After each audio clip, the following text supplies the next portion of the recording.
क्या चीजें हैं जो आपने करी जिसकी वजह से ये ऑल इंडिया रैंक 3 आ पाई, ये सब जानना चाहेंगे और उन बच्चों तक पहुंचाना चाहेंगे जिनको लगता है कि यार ये रैंक लाना बहुत ज़्यादा डिफिकल्ट है। सर सीए की तरफ इंटरेस्ट मेरा जगह 12th क्लास में। एक्चुअली जब मैंने कॉमर्स ली तभी मैं थोड़ा स्टडीज़ में इंटरेस्टेड हुआ, उससे पहले मैं एवरेज स्टूडेंट ही था। स्केड्यूल क्या रहता था पढ़ाई का, या फिर कितने घंटे पढ़ाई करते? सर जब मैं भी सीए में आया था तो मैंने भी सुना था कि 17-18 घंटे पढ़ना चाहिए, बट ये तो टोटली मिथ है, ये तो पॉसिबल भी नहीं है।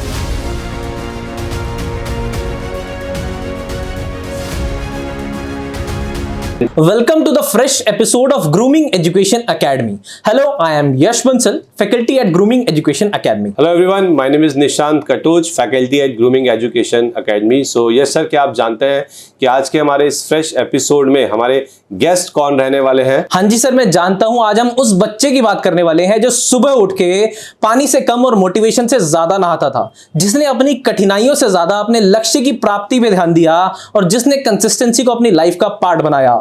और जब भी डिप्रेशन की सिचुएशन आई तो उसने सिर्फ एक लाइन बोल के उस डिप्रेशन के थॉट को दूर भगा दिया, हट मवाली भाव नहीं दिया रे। मिस्टर मानित सिंह भाटिया, जिन्होंने सीए इंटर मई 2024 के अटेम्प्ट में all India 3rd rank secure किया है और इसी के साथ सीए फाउंडेशन में उनका जो स्कोर था वो था 320 मार्क्स। अगर मैं उनके सीए इंटर के मार्क्स में यहाँ पे आपको बताऊं, जो हाईएस्ट स्कोरिंग मार्क्स है वो है उनके कॉस्टिंग में 96, ऑडिट में 93 एंड एडवांस अकाउंटिंग जैसे सब्जेक्ट्स में 86 मार्क्स उन्होंने स्कोर किया है। एंड इन बोथ यानी कि सीए फाउंडेशन और सीए इंटर में वो ग्रूमिंग एजुकेशन एकेडमी के ही पार्ट थे। तो सबसे पहले वेलकम करना चाहेंगे मानित सिंह भाटिया जी का, who scored all India rank 3 in CA inter May 2024 exam. तो वेलकम बेटा जी, कैसे हैं? बढ़िया sir, thank you so much for having me here. Thank you so much जी आपका आने के लिए। आज हम आपसे ना सारी की सारी आपकी लाइफ की हिस्ट्री के बारे में, आपकी स्ट्रेटजी के बारे में, कि वो क्या चीज़ें हैं जो आपने करी जिसकी वजह से ये ऑल इंडिया रैंक 3 आ पाई, ये सब जानना चाहेंगे और उन बच्चों तक पहुंचाना चाहेंगे जिनको लगता है कि यार ये रैंक लाना बहुत ज़्यादा डिफिकल्ट है। स्टार्टिंग के अंदर कैसी स्टडीज़ थी और उसके बाद आपका मतलब सीए की तरफ इंटरेस्ट कब जगा? सर सीए की तरफ इंटरेस्ट मेरा जगह 12th क्लास में। एक्चुअली जब मैंने कॉमर्स ली तभी मैं थोड़ा स्टडीज़ में इंटरेस्टेड हुआ, उससे पहले मैं एवरेज स्टूडेंट ही था। तो जब मैं कॉमर्स में आया तो मुझे स्टडीज़ में इंटरेस्ट बना, तो मैंने सोचा कि कॉमर्स की बेस्ट फील्ड को परस्यू करते हैं, तो मैं चार्टर्ड अकाउंटेंसी में आ गया। तो 12th में ही मैंने फॉर्म भरा था। अगस्त 2022 में मैंने रजिस्ट्रेशन करी थी और फिर जून 23 में मैंने अपना फाउंडेशन क्लियर करा था। तो 11th-12th से कहीं ना कहीं आपकी कॉमर्स के प्रति एक रुझान चालू हुआ, जहाँ पर आपको एक अच्छा लगा कहीं ना कहीं कि सीए को कंटिन्यू करना है, परस्यू करना है। हाँ जी सर। और 10th से पहले की क्या आपकी बैकग्राउंड था, पढ़ाई को क्या समझते थे, कितने या पहले भी एक स्टूडेंट रहे थे उससे पहले? नहीं सर, पहले मुझे बिल्कुल इंटरेस्ट नहीं था। मैं स्कूल में मतलब बैक बेंचर वाला स्टूडेंट था, जो ज़्यादा स्पोर्ट्स में भी काफ़ी इन्वॉल्व था और स्टडीज़ में तो बिल्कुल नहीं था 10th तक। स्टडीज में बिल्कुल इन्वॉल्व नहीं थे। 10th की क्या परसेंटेज रही होगी आपकी? सर 10th में 91% आया था और उसका सारा कंट्रीब्यूशन मेरी सिस्टर को जाता है, क्योंकि जब प्री बोर्ड की डेट शीट आई थी तो उसने ही मेरा पूरा टाइम टेबल बना के उसने मेरे को ज़बरदस्ती पढ़ाया था। लेकिन फिर फाइनल एग्जाम्स तो हमारे कैंसिल हो गए थे ड्यू टू कोविड। बट जो प्री बोर्ड में मार्क्स जो अच्छे आए थे उसकी वजह से फाइनल परसेंटेज अच्छी बन गई। तो अभी आप कह रहे थे कि शायद 10th तक आप पढ़ाई में इतने अच्छे नहीं थे, हाँ, उसके बाद 91% लाना 10th में? सर वो मेरी सिस्टर की कंट्रीब्यूशन थी कि उसने लास्ट में 3-4 मंथ्स मेरे को अच्छे से पढ़ाया और उसकी वजह से ही हुआ। जैसे कि आपके फादर सीए हैं, हाँ तो कहीं ना कहीं पापा ने मोटिवेट करा सीए बनने के लिए या कुछ और कहानी थी? सर मोटिवेट तो ऑब्वियसली करा जब मैंने उनको बताया कि मैं सीए करना चाहता हूँ, बट लाइक उन्होंने नहीं डिसीजन लिया मेरे लिए कि तू सीए कर। मैंने खुद ही लिया था। वो तो चाहते थे कि मैं साइंस स्ट्रीम में जाऊँ, बट मैंने खुद कॉमर्स ली और फिर जब मेरे को उसमें इंटरेस्ट आया तो फिर मैंने खुद सोचा कि अब सीए परस्यू करी जाए।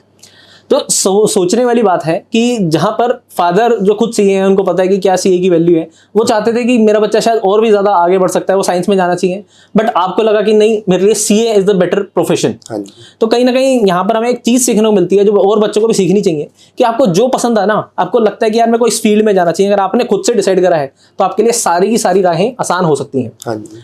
इसके अलावा बेटा बच्चों को दिक्कत बहुत ज़्यादा रहती है कंसिस्टेंसी से रिलेटेड, कि सर कंसिस्टेंट नहीं रह पाते हैं।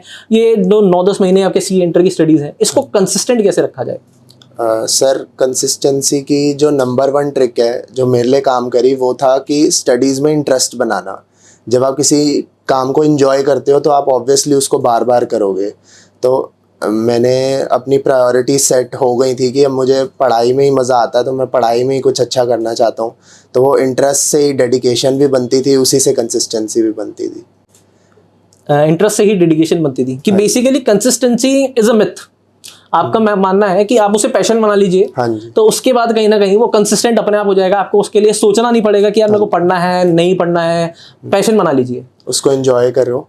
ओके। और अपने आप स्केड्यूल क्या रहता था पढ़ाई का, या फिर कितने घंटे पढ़ाई करते हैं? जैसे बहुत ज्यादा बच्चे पूछते हैं कि सर कितने घंटे पढ़ाई करनी चाहिए? तो सर इनिशियली जब मैं ग्रुप 1 कर रहा था तो लाइक 11 to 7:30 क्लासेस होती थी, और उसके बाद मैं होमवर्क वगैरह करता था, और जैसे कोई चैप्टर ख़त्म होता था तो परफेक्ट प्रैक्टिस बुक से उस चैप्टर के सारे क्वेश्चंस कर लिए।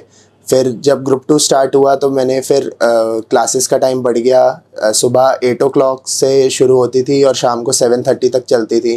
तो रात को बस मैं होमवर्क करता था, जो आज पढ़ा उसको रिवाइज़ करता था और फिर सो जाता था। तो आपने बहुत ही इंपॉर्टेंट चीज बताई, इस पे थोड़ा सा एलाबोरेट करेंगे कि पीपी के क्वेश्चंस करते थे, पीपी करते थे, मॉड्यूल करने की जरूरत नहीं पड़ती थी, या क्या मतलब इस पे कुछ थोड़ी सी रोशनी डालेंगे, बच्चों को गाइड करेंगे? सर मॉड्यूल के क्वेश्चंस करने की तो ज़रूरत ही नहीं पड़ती थी, क्योंकि सारे मॉड्यूल के क्वेश्चंस PYQs MTP RTP मतलब जब मैं CA में आया था तो मुझे यही बोला था कि MTP RTP ये सब प्रीवियस ईयर क्वेश्चंस बहुत इंपॉर्टेंट है। तो परफेक्ट प्रैक्टिस बुक में सारे क्वेश्चंस कवर्ड है विद सॉल्यूशन, और उससे भी अच्छी बात है कि वो सारे चैप्टर वाइज डिवाइड करे हुए हैं प्रॉपरली। तो आपको पूरा सिलेबस ख़त्म करने की वेट नहीं करनी पड़ेगी before you can start the previous year questions. आप एक एक चैप्टर ख़त्म करके उसको साथ साथ ही उसके प्रीवियस ईयर क्वेश्चंस भी ख़त्म कर सकते हो। तो बेसिकली जो बच्चों की क्वेरी रहती है कि सर हम अभी पढ़ रहे हैं, कंसेप्ट कर रहे हैं, उसके बाद हम ICA मॉड्यूल लगाएंगे सेकंड टाइप में, और थर्ड टाइम में हम कहीं ना कहीं प्रीवियस ईयर क्वेश्चन करेंगे। तो आपने कहा बच्चों के लिए कि सर मेरे हिसाब से स्टार्टिंग से ही आप कंसेप्ट करिए, पीपी क्वेश्चंस करिए। और जो मेरे को बहुत ज्यादा अच्छा प्यारा पॉइंट लगा आपका कि आपने कहा कि मैं डेली बेसिस पे रिवीजन करता था। रिवीजन स्ट्रेटजी के बारे में बताइए बच्चों को। बच्चों को लगता है कि यार पहले सिलेबस खत्म कर लिया जाए, फिर उसके बाद रिवीजन करी जाए। ये रिवीजन कैसे करनी चाहिए बच्चे को? सर थ्योरी सब्जेक्ट्स में तो मेरी फर्स्ट रिवीजन मैं कह सकता हूँ कि मेरी साथ साथ ही हो गई थी, क्योंकि लाइक क्लास होती थी, जो पढ़ाया जाता था मैं रात को ही उसको रिवाइज कर लेता था और कोशिश करता था कि मेमोराइज भी हो जाए। जैसे लॉ, ऑडिट, SM, तो इसमें मैं रात को ही कोशिश करता था कि अभी साथ साथ ही इसको मेमोराइज करते चलो। मतलब मैं ये नहीं सोचता था कि बाद में भूल जाऊँगा तो अभी याद ही नहीं करता।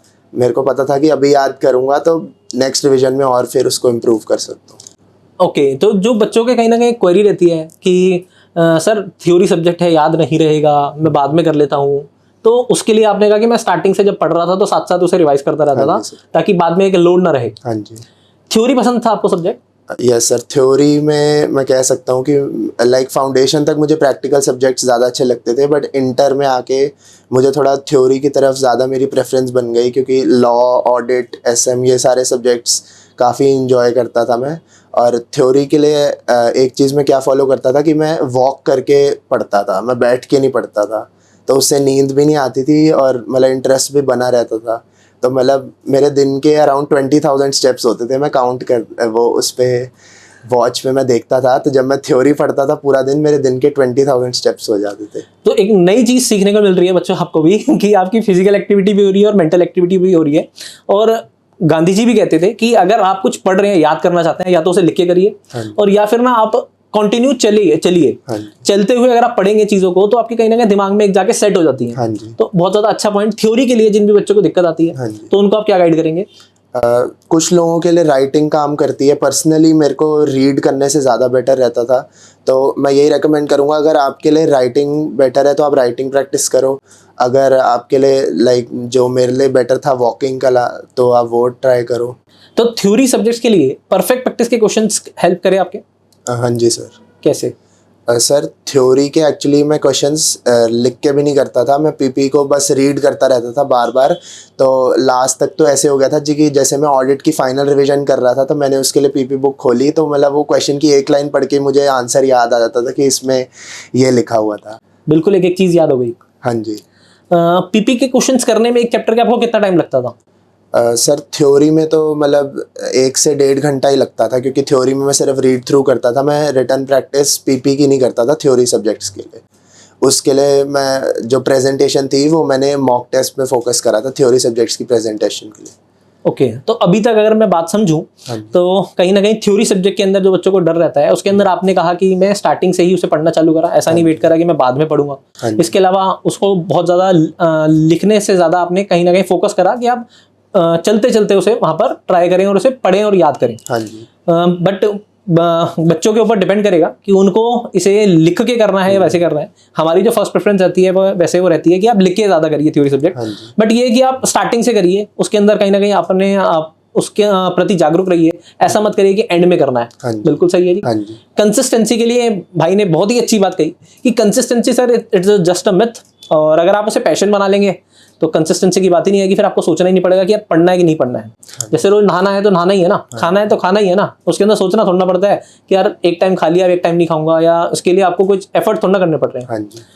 तो इसके अलावा अगर मैं आपसे जानना चाहूँ कि आपकी ये जैसे आपने बताया कि सीए फाउंडेशन का जब आपने जर्नी स्टार्ट करी थी, सीए फाउंडेशन और सीए इंटर के अंदर बच्चों को क्या कठिनाई आती है, क्या डिफरेंट होता है और कहाँ एक स्विच होता है चीज़ों में?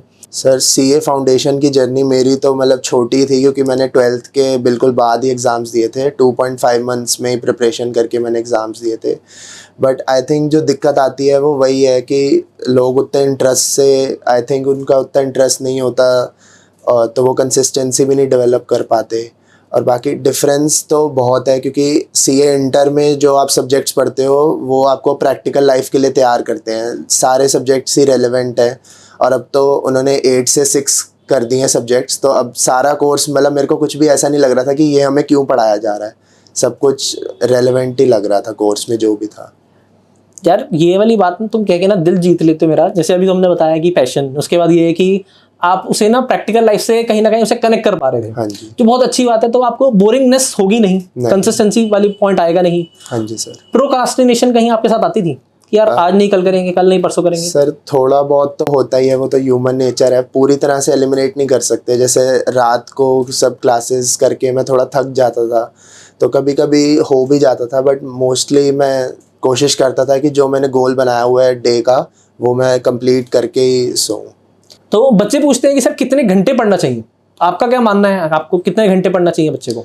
सर जब मैं भी सीए में आया था तो मैंने भी सुना था कि 17-18 घंटे पढ़ना चाहिए, बट ये तो टोटली मिथ है, ये तो पॉसिबल भी नहीं है।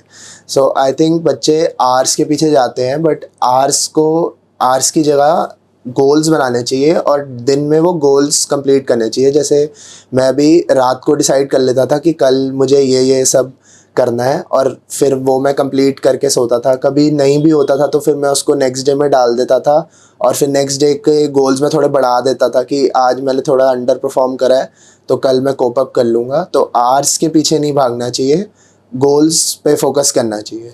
बहुत ही अच्छी बात। मैं भी बच्चों को ही समझाता हूँ, क्योंकि ना मैं कभी आज तक ना गोल बना के, मतलब goal in the sense of time schedule बना के कभी उसे फॉलो नहीं कर पाया आज तक। तो मैं भी हमेशा कहता हूँ कि यार अपना एक बड़ा गोल डिसाइड कर रखा है आपने, फाउंडेशन करनी है, इंटर करनी है, और उसके बाद आपको क्या करना है, रेगुलर बेसिस पे ना अगले दिन का टारगेट डिसाइड करना है और उसको पढ़ना है। और यही आपकी टेक्निक रही कि अपना टारगेट डिसाइड करा। टारगेट कैसे डिसाइड करेंगे, जरा इसके ऊपर थोड़ा सा प्रकाश डालिए। सर कोई फिक्स तरीका तो नहीं है। लाइक जैसे आपने कोई टेस्ट दिया, आपको अब लग रहा है कि इस टॉपिक में मेरी ग्रिप उतनी अच्छी नहीं बनी, तो आप उस हिसाब से डिसाइड कर सकते हो। या फिर थ्योरी में आप ऐसे कर सकते हो कि ये टॉपिक मैंने पढ़ा था, अब मैं इसको 4-5 दिन बाद फिर उठाऊंगा, इसकी क्विक रिवीजन करूंगा ताकि वो याद रहे। तो ऐसे करके आप बैलेंस भी बना सकते हो कि इतनी देर प्रैक्टिकल इतनी देर थ्योरी, क्योंकि सब लोग ज़्यादा देर थ्योरी नहीं पढ़ सकते, वो बोर हो जाते हैं, तो वो फिर बैलेंस कर सकते हैं प्रैक्टिकल और थ्योरी को। बच्चों का एक बहुत ही इंपॉर्टेंट क्वेश्चन रहता है कि सर एक दिन में कितने सब्जेक्ट करें, आपके लिए क्या स्ट्रेटेजी अपनाई इसके अंदर आपने? सर मैंने तो एक ग्रुप करके ही करा था। तो मतलब ऐसे भी होता था कि एक दिन में मैं एक ही सब्जेक्ट पढ़ रहा होता था, कभी कभी ऐसे भी होता था कि एक दिन में एक ग्रुप के तीनों पढ़ लेता था। मतलब क्लासेस के साथ तो तीनों ही पढ़ता था, क्योंकि रोज़ रिवाइज करता था।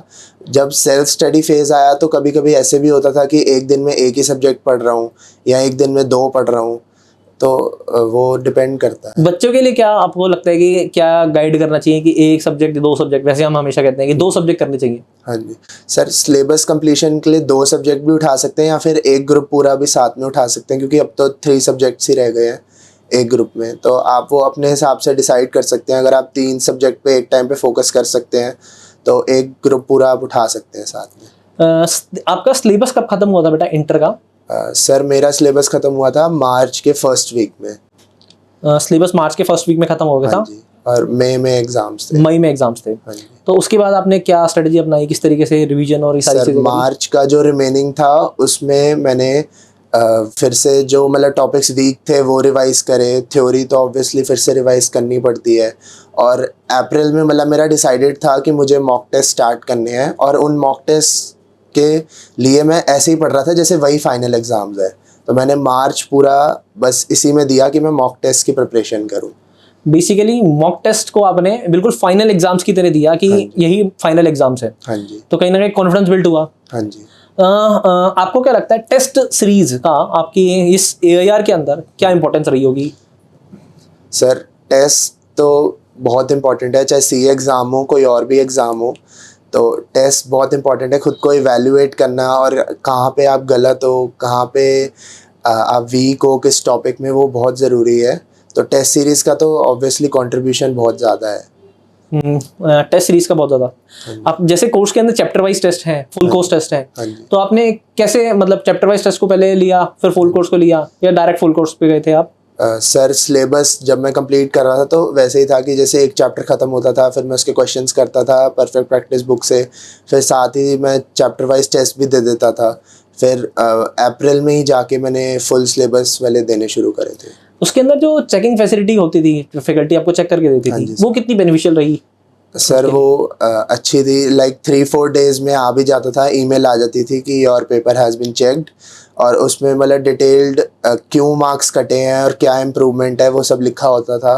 और जैसे अगर मार्क्स अच्छे होते थे तो फिर उसमें रिमार्क भी लिखा होता था कि यू हैव डन गुड, और ऐसे मोटिवेटिंग कुछ लिखा होता था। वो जो चेकिंग फैसिलिटी आपको मिल रही थी उसका स्टार्टिंग जो चेकिंग फैसिलिटी जो आपको मिल रही थी, कहीं ना कहीं उसका बहुत ज़्यादा फायदा आप उठा पाए कि आपको एक कॉन्फिडेंस आता था, अच्छे नंबर आए।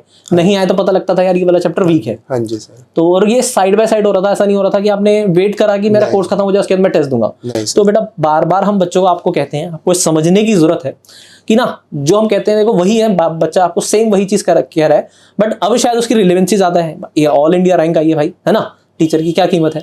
और वही चीज़ की कंसेप्ट कर रहे हैं, कंसेप्ट के बाद PP के क्वेश्चंस करने हैं, टेस्ट देने हैं, चेक कराना है, और जब जो टेस्ट चेक हो क्या आएगा उसे एवेल्युएट करते थे आप कभी? हाँ जी। हाँ जी। कि करेक्शन कॉपी बनाई थी? सर करेक्शन कॉपी तो नहीं बनाई थी, बट मतलब जो गलतियां होती थी, और अगर जैसे एक क्वेश्चन मेरा पूरा ही गलत था तो फिर वो मतलब मैं क्वेश्चन फिर से कर लेता था, और अगर उसमें कोई अच्छा पॉइंट था तो मैं उसका मतलब क्वेश्चन का स्क्रीनशॉट लेके मैंने नोट्स में वो बनाए हुए थे फोल्डर, तो मैं उसमें सब्जेक्ट वाइज मैं डाल देता था कि ये क्वेश्चन मुझे फिर से देखना है। तो वही सॉर्ट ऑफ करेक्शन कॉपी हो गया एक्चुअली में। और इसके अलावा अगर मैं आपसे पूछूं कि स्टार्टिंग के अंदर टेस्ट जब आप देते थे तो स्टार्टिंग में लगता है यार शायद दूंगा तो नंबर कम आएंगे, ऐसा कुछ लगता था? सर वो फियर तो होता ही है, बट उस फियर को ओवरकम करना बहुत इंपॉर्टेंट है, और टेस्ट देना बहुत ज़रूरी है, क्योंकि जो स्कोर जैसे जैसे इम्प्रूव होगा वैसे कॉन्फिडेंस आएगा फाइनल एग्ज़ाम के लिए। डिस्ट्रैक्शन बहुत ज़्यादा होती है इस एज के अंदर। हमारे से जब भी बच्चे कांटेक्ट करते हैं, जब भी कनेक्ट होते हैं सेमिनार के थ्रू और किसी भी थ्रू, तो उनका एक सबसे ज़्यादा क्वेरी रहती है कि सर ये हमें लग रहा होता है कि यार हमारे जो दोस्त बंधु हैं वो कॉलेज की लाइफ एंजॉय कर रहे हैं, हम अलाना फलाना ढिमकाना वो ये सब कर रहे हैं, और हम यहाँ पर 12-12 घंटे 15-15 घंटे पढ़ाई कर रहे हैं, पता नहीं जिसके अंदर होगा भी कि नहीं होगा, कुछ और ना कर लिया जाए। इन सब चीज़ों को कैसे आप कहीं ना कहीं अपने ऊपर हावी नहीं होने देते थे और डिस्ट्रैक्शंस को अवॉइड कर पाते थे? हाँ जी। तो सर जैसे मैंने बताया कि पढ़ाई को मैंने अपना पैशन बना लिया था, तो उन सब चीज़ों से तो मेरे को फ़र्क नहीं पड़ता कि लोग कॉलेज में एंजॉय कर रहे हैं। एक्चुअली कॉलेज मैंने जान के ही, मैं रेगुलर कॉलेज मैंने नहीं ऑप्ट करा था ताकि मैं CA पे पूरा फोकस दे सकूं, और डिस्ट्रैक्शंस अवॉइड करने के लिए मैंने सोशल मीडिया सब मेरा अनइंस्टॉल्ड ही था। जब CA की जर्नी मतलब इंटर की जर्नी स्टार्ट हुई थी अगस्त सितंबर में, तब से मैंने सब कुछ अनइंस्टॉल कर लिया था। मेरे फ़ोन में व्हाट्सएप के अलावा और कुछ भी नहीं था। व्हाट्सएप किस लिए? सर व्हाट्सएप पे टीचर से कनेक्ट करने के लिए, और मतलब मेरे घर वाले भी सब व्हाट्सएप पे ही बात करते हैं। तो कहीं ना कहीं एक नेसेसरी रिक्वायरमेंट थी, दैट्स व्हाई वो था। अदरवाइज जो बच्चों को लगता है कि यार एक ये सोशल मीडिया प्लेटफॉर्म हमें रिलीफ देते हैं, आराम देते हैं जब हम थक जाते हैं, आपने कहा कि मेरा वो अनइंस्टॉल कर दिया था। बच्चे पेपर के 3 दिन पहले तक वो चला रहे होते हैं, तो आपके लिए वो काम नहीं करा, आपने कहा कि मैंने अनइंस्टॉल कर लिया था, और शायद वो भी एक बहुत अच्छी चीज़ है। तो जो बच्चे करते हैं वो क्या करते हैं कि उसके थ्रू कहीं ना कहीं रिलैक्स करना चाहते हैं। आप रिलैक्स के लिए क्या अपनाते थे? सर एक्चुअली मेरा एक दोस्त है, उसने भी मेरे साथ ही सीए स्टार्ट करा था, उसका भी हो गया क्लियर मेरे साथ ही। तो मैं उससे भी बातचीत होती रहती थी, वो अब बताता था कि आज मैंने ये गोल्स बनाए, मैं इधर पहुंच गया, तो उसके साथ डिस्कशन होती थी। तो ये भी आई थिंक बहुत इंपॉर्टेंट है कि आपके साथ एक होना चाहिए फ्रेंड, जिसके साथ आप डिस्कस कर सकते हो अपनी प्रॉब्लम्स, और जो मतलब उसको भी पढ़ाई में वैसे ही इंटरेस्ट था जैसे मेरे को है, तो हम ऐसे बातचीत करते रहते थे। परफेक्ट प्रैक्टिस टेस्ट सीरीज को क्या परसेंट वेटेज देना चाहेंगे, और किस तरीके से मतलब बच्चों को क्या गाइड करना चाहेंगे कि वो क्या किस तरीके से करें? सर सबसे ज़्यादा ज़रूरी तो सेल्फ स्टडी होती है। सेल्फ स्टडी के बिना कोई पास भी नहीं हो सकता, और उसके अलावा सेल्फ स्टडी के बाद है टेस्ट, और टेस्ट देने बहुत ज़रूरी है। और सेल्फ स्टडी में जैसे परफेक्ट प्रैक्टिस बुक जो है वो बहुत काम आती है, वो एक तरह से टेस्ट ही हो जाता है कि आप क्वेश्चन देख के कर रहे हो, फिर आप सोल्यूशन चेक कर रहे हो, वो मतलब एक तरह से सेल्फ टेस्ट होता है। और टेस्ट सीरीज़ तो बहुत इम्पॉर्टेंट होती है, जो जैसे मैंने कहा। एक्चुअली मैंने आईसीआई का भी मॉक टेस्ट दिया था जो वो कंडक्ट करते हैं, उसका सीरीज़ 2 मैंने आईसीआई की ब्रांच पे जाके दिया था। इवन दो वो चेक्ड आंसर शीट्स रिटर्न नहीं करते, बट सिर्फ मार्क्स बताते हैं, बट उससे भी मेरा काफ़ी कॉन्फिडेंस आया। कितने मार्क्स आए थे आपके? सर उसमें मेरे 456 मार्क्स आए थे। 456 मार्क्स, और कहीं ना कहीं 456 से लेके वो 519 तक का जो सफ़र है वो कहीं ना कहीं वो सिर्फ टेस्ट सीरीज के थ्रू ही हो पाया। हाँ जी सर। तो बच्चे जो सोचते हैं कि यार आईसीआई का मॉक टेस्ट है, क्यों देना है, जाके ऑफलाइन में क्यों टाइम वेस्ट करना है, आपने कहा नहीं यार, वो भी एक जाके फील लेनी चाहिए कि यार एक फील है। वैसे तो आप सारे टेस्ट इस तरीके से देते थे कि मेरा फाइनल एग्जाम है। हाँ जी सर। ओके, वो बहुत इंपॉर्टेंट है, हर टेस्ट को सीरियसली लेना, चाहे सिंगल चैप्टर टेस्ट भी हो, वो बहुत इंपॉर्टेंट है। आपका क्या कंक्लूजन रहेगा मतलब पूरी सीए जर्नी के अंदर, और अपकमिंग स्टूडेंट्स के लिए जो आपके जूनियर्स हैं, और उनको क्या गाइड करना चाहोगे कंक्लूजन के रूप में? सर सबसे पहले तो मैं वही कहूँगा कि पढ़ाई को अपना पैशन बनाओ, वो ही आपकी फ़र्स्ट प्रायोरिटी होनी चाहिए। और वही है कि जैसे लोग फटाफट सिलेबस भी ख़त्म करने के लिए भागते हैं, तो मैंने वो नहीं करा। इट्स बेटर कि आप टाइम लेके उसको और बेटर करो, फटाफट ख़त्म करने की कोशिश मत करो। तो मेरी जर्नी में अगर मैं मतलब परसेंटेज वाइज बताऊं तो सबसे ज़्यादा रोल तो सेल्फ स्टडी का ही था, अराउंड 40% सेल्फ स्टडी। उसके अलावा टेस्ट सीरीज़ जो मैंने आईसीआई के भी मॉक टेस्ट दिए, ई स्कॉलर्स के भी दिए, तो उसका भी अराउंड 20 to 25% वेटेज, और परफेक्ट प्रैक्टिस बुक का भी 20 to 30% वेटेज, और बाकी जो कॉन्सेप्ट होता है जो मैंने पढ़ा वो भी बहुत इंपॉर्टेंट है। कहीं ना कहीं आप कह रहे हैं कि कंसेप्ट आप कहीं से भी कैसे भी कर सकते हैं। हाँ जी। जो मैटर करेगा पास होने के लिए या रैंक लाने के लिए, हाँ जी। वो मैटर करेगा कि आपकी प्रैक्टिस कैसी है, हाँ आपने टेस्ट कितने दिए हैं, उनको एनालाइज कितना करा है, रिवीजन कितनी बार प्लान करी है, हाँ जी। ये सारी चीज़ें मैटर करेंगी। हाँ जी। कि ये जो बच्चा कहीं ना कहीं 10th तक एक उस लेवल की पढ़ाई के प्रति जागरूक नहीं था, 12th के बाद उसने सोचा कि यार 12th में सोचा उसने कि यार मेरे को सीए बनना है, और उसके बाद उसने फाउंडेशन में 320 मार्क्स एंड इंटर के अंदर ऑल इंडिया रैंक 3, शायद अभी बच्चे को नहीं समझ आ रहा है कि उसने कितनी बड़ी चीज़ कर दी है। और मेरे को जो सबसे जो प्यारी बात लगी बच्चे की कि उसने बहुत ऑनेस्ट आंसर दिए, और दूसरी बात बहुत ज़्यादा हम्बलनेस। वरना हम देखते हैं कि पास होने के बाद, फाउंडेशन इंटर पास होने के बाद बच्चों के अंदर एक एरोगेंस आ जाती है, ठीक है आप डिजर्व करते हैं, बट जो हम्बलनेस मेरे को दिखी बच्चे के आंसर्स में ना, वो कहीं ना कहीं काबिलियत तारीफ है। और हमें भी बहुत कुछ सीखने को मिलता है एज अ टीचर, जब हम बच्चों से बात करते हैं, उनके कहीं ना कहीं एक्सपीरियंस को जानते हैं, तो हमें भी बहुत कुछ सीखने को मिलता है। जैसे वो बोली आपने बताई कि क्या कहते हैं, मैं चलते चलते कहीं ना कहीं याद करता था। हाँ जी। तो कहीं ना कहीं बहुत सारी चीज़ें ऐसे सीखने को मिलती हैं जो हम आगे आपको गाइड कर पाते हैं।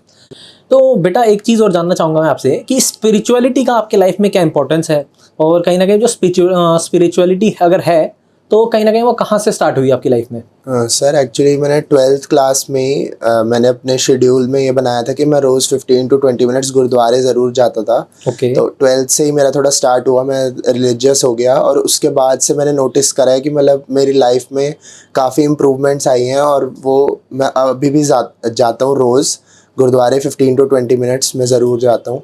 तो उससे मुझे लगता है कि जो भी मेरे फेवर में जो चीज़ें हो रही हैं वो उसकी वजह से कहीं ना कहीं that is also a contribution. हाँ जी। और कहीं ना कहीं मम्मी पापा का योगदान के बारे में बताएंगे कुछ? सर उनका तो ऑब्वियसली बहुत बड़ा योगदान है। मम्मी पापा ने बहुत सपोर्ट करा है। मेरे फादर, आपने जैसे कहा कि सीए है वो भी, तो उनसे भी मैं डिस्कस करता रहता था। जैसे मैंने जब आईसीआई के मॉक टेस्ट भी दिए थे तो हर टेस्ट के बाद हम रात को पूरा पेपर बैठ के डिस्कस करते थे कि जैसे एमसीक्यू की इसका ये होगा, इसका वो होगा, और बाकी भी हम डिस्कस करते थे।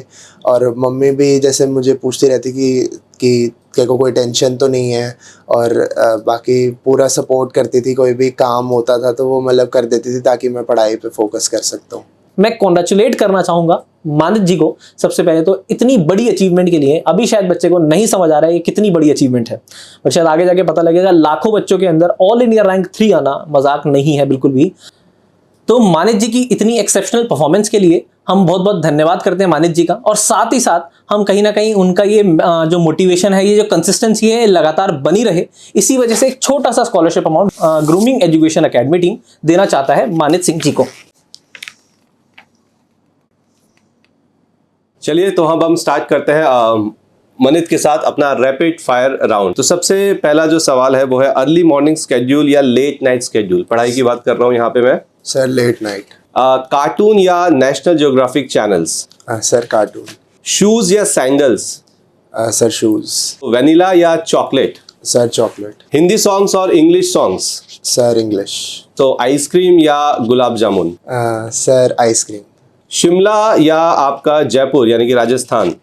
सर शिमला। घर की रोटी या पिज्जा। Sir pizza. नॉवेल्स या कॉमिक्स। Sir comics. चेस या mobile games PUBG. Mobile games. Outdoor games या indoor games. Sir indoor game. Dhoni या कोहली। सर ये दोनों ही मेरे फेवरेट्स हैं, but I choose Dhoni. Physical activities में ज्यादा इन्वॉल्व है या फिर स्पिरिचुअल एक्टिविटीज। सर स्पिरिचुअल में ही ज़्यादा इन्वॉल्व है। Okay, spiritual activities. इंस्टाग्राम या लिंक्डइन। Sir Instagram. आपने जो इतनी मेहनत करी, इतनी पढ़ाई करी है, okay, this is from self motivation या थोड़ा सा प्रेशर में। Sir self motivation. Self motivation, तो इसके बारे में एक दो लाइन बता सकते हैं। Self motivation. जब मैं कॉमर्स फील्ड में आया तो मुझे स्टडीज़ में काफ़ी इंटरेस्ट आ गया, तो स्टडी मेरा पैशन बन गया। तो वो सेल्फ मोटिवेशन से ही मुझे पढ़ाई में मज़ा भी आता है और फिर रिजल्ट जब आता है तो अच्छा भी लगता है। आपने जो लाइन बोली कि स्टडी पैशन बन गया, बहुत कम सुनने को मिलता है कि पढ़ाई किसी का यहाँ पे पैशन है। So that's it from the rapid fire round and thank you very much Manit for your time.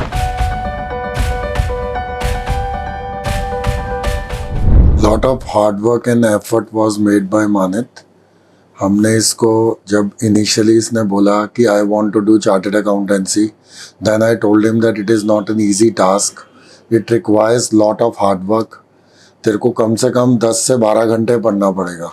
And I always inspired कि अगर सीए का फ़ायदा तब ज़्यादा है कि जब ये किसी बड़ी टॉप 4 से आर्टिकलशिप करे, उसके लिए रैंक लाना ज़रूरी था। तो आई टोल्ड हिम कि अगर तुम टॉप 50 में आओगे तभी ही कैरियर बेटर रहेगा। और ये तभी से ये एम लेके चला कि मेरे को टॉप 50 में आना है। And he studied around 12 to 16 hours per day. और मैं इसको साथ साथ पूछता था कि क्या कौन सा सब्जेक्ट चल रहा है, किसके टेस्ट चल रहे हैं। हम आपस में क्वेश्चन पेपर और आंसर शीट भी डिस्कस करते थे on regular basis, and that only helped him to achieve it. School से हर पीटीएम से जो मैं इसकी कंप्लेंट्स लेके आती थी, वहाँ से आज इसने मुझे यहाँ इस मंच पे इसने मुझे बिठाया है कि मैं एक्चुअली इसके बारे में कुछ बोल सकूं। तो बस यही है कि इसको मैं हमेशा यही कहती थी कि बेटा मेरी आपसे बस यही एस्पायरेशन है कि आप पढ़ाई करो और बहुत सारी पढ़ाई करो, इतनी पढ़ाई करो कि मेरा पेट भर जाए। क्योंकि मुझे ब्रांड्स और कपड़ों का शौक़ नहीं है, ना मुझे ज़्यादा कहीं घूमने फिरने का शौक़ है, लेकिन ये शौक़ मुझे ज़रूर था कि मेरे बच्चे बहुत ज़्यादा पढ़ाई करें। और मैं आई एम ग्रेटफुल कि मानित ने मेरी वो जो एक इच्छा थी वो मानित ने पूरी की है। और आगे अभी क्योंकि इसकी सीए फाइनल अभी इसकी रहती है, एंड आई होप कि ये आगे भी उसको कंप्लीट करेगा और ऐसे ही मुझे खुश करता रहेगा मेरा बच्चा। तो सर आज के एपिसोड में हमने जाना कि किस तरीके से सीए की जो जर्नी है वो एक स्टूडेंट की नहीं है, पूरी की पूरी फैमिली की है। माता पिता का कितना बड़ा योगदान है एक सीए की जर्नी के अंदर, और साथ ही साथ जो सीए की जर्नी है वो आसान है अगर आप उसे पैशन बना लेंगे और इसी तरीके से उसे कंटिन्यू करेंगे। बिल्कुल ठीक कहा सर आपने। आज जो हमने यहाँ पे मानित सिंह जी से बात करी तो बहुत कुछ सीखने से मिला उनसे हमें कि, और मुझे मतलब मेरा ये मानना है कि आज का जो हमारा ये सेशन था थोड़ी देर का, ये ज़्यादा से ज़्यादा बच्चे ज़रूर देखेंगे, चाहे वो सीए फाउंडेशन के हो, इंटर के हो, फाइनल के, या वो किसी और प्रोफेशनल कोर्स में इन्वॉल्व हो, क्योंकि ऐसी जर्नी ही हमारे जो एस्पिरेंट्स, हमारे जो बच्चे हैं उनको बहुत ज़्यादा मोटिवेट करती है अपने एग्जाम्स के लिए। और आप सभी जानते हैं कि ग्रूमिंग एजुकेशन एकेडमी आपकी इस जर्नी में स्टार्ट से लेके एंड तक हमेशा आपके साथ रहेगा। तो चलिए अब आपसे विदा लेने का वक्त हो चुका है। मिलते हैं ऐसी ही किसी इंस्पायरिंग स्टोरी के साथ अपने नेक्स्ट एपिसोड के अंदर।